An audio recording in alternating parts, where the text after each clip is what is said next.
यार जैसा कि हमने पहले लेक्चर में देखा कि इकोसिस्टम क्या होता है, उसके डिफरेंट टाइप कंपोनेंट देखे। अब जो ये इकोसिस्टम बना है, इसको हमारी जो एक्टिविटी है वो हार्म करती है। अब वो कैसा हार्म करती है देखते ज़रा। पहले तो ओजोन डिप्लीशन सबसे क्लासिकल एग्जांपल है। तो ओजोन एक्चुअल में होता क्या है कि जैसे ये अर्थ है हमारी, ठीक है, इस अर्थ के ऊपर सन है यहाँ पर, और सन के से काफ़ी सारी रेज आती है, और कुछ पोर्शन जो है दैट इज़ यूवी रेज। अब ये यूवी रेज क्या करती है एक्चुअल में पता है? ये जो है ऑक्सीजन का जो मॉलिक्यूल है, ठीक है, ये जो O2 है, ये जो बॉन्ड फॉर्म है इसके इसके बीच को यूवी रेस तोड़ देती है इन बॉन्ड्स को, और इसके कारण ऑक्सीजन के एटम अलग अलग हो जाते हैं। और ये जब एटम आगे जाते जाते ऑक्सीजन के मॉलिक्यूल से टकराते हैं तो ये O3 यानी ओजोन फॉर्म कर लेते हैं। और यही ओजोन जब ऊपर में एटमोसफेयर पे जाता रहता है तो एक लेयर फॉर्म कर लेता है, और यही जो लेयर होती है ये एक्चुअल में यूवी रेस को रिफ्लेक्ट कर देती है और हमको सेव कर लेती है। तो ये ओजोन लेयर एक्चुअल में फॉर्म तो हुई है यूवी रेस के कारण, पर इसका रिफ्लेक्शन इसको रिफ्लेक्ट करके हमें प्रोटेक्ट कर लेती है। तो ये प्रोटेक्टिव लेयर की तरह है जो कि यूवी रेस को अर्थ को पहुंचने से रोकती है, ठीक है। तो the layer of ozone around earth that form by breaking of oxygen by UV rays of sun, UV rays से ही ब्रेक डाउन करके वो ऑक्सीजन के मॉलिक्यूल्स अलग अलग हो गए, ठीक है। So sun and that protects us from harmful rays of sun,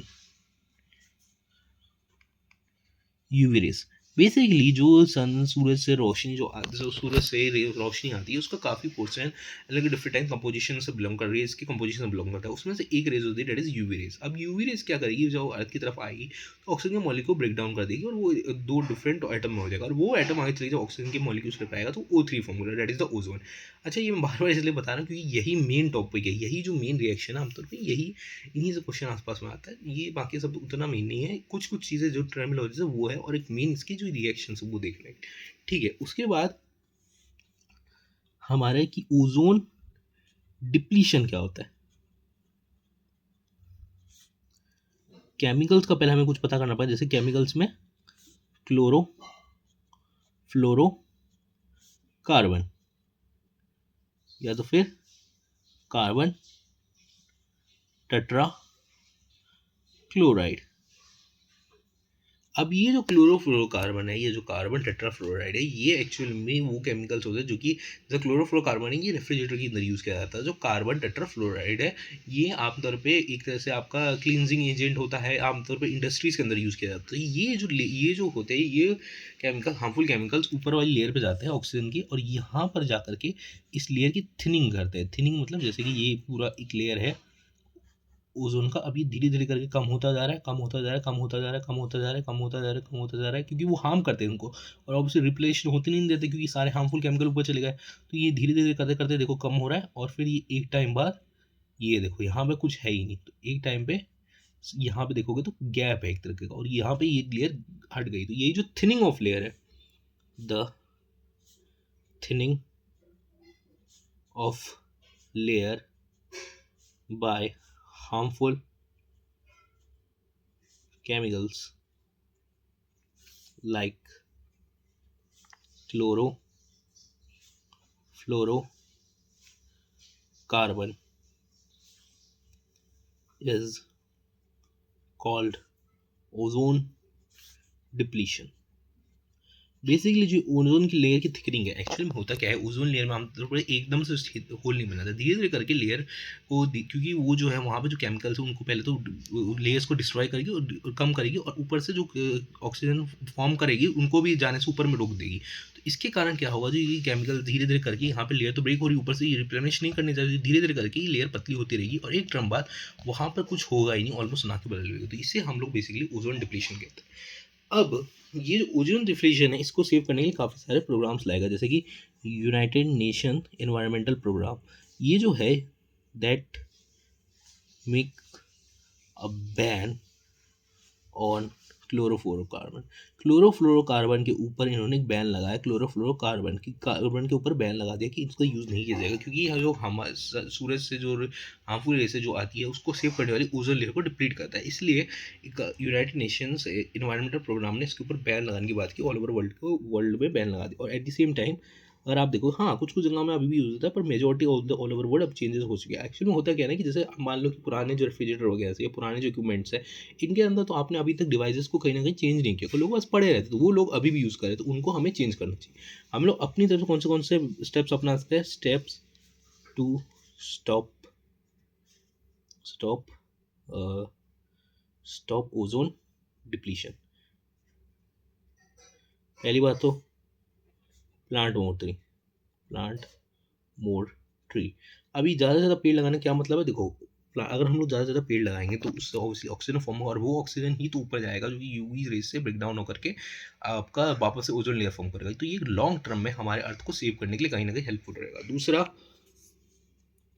stop using old refrigerators devices contain chlorofluorocarbon.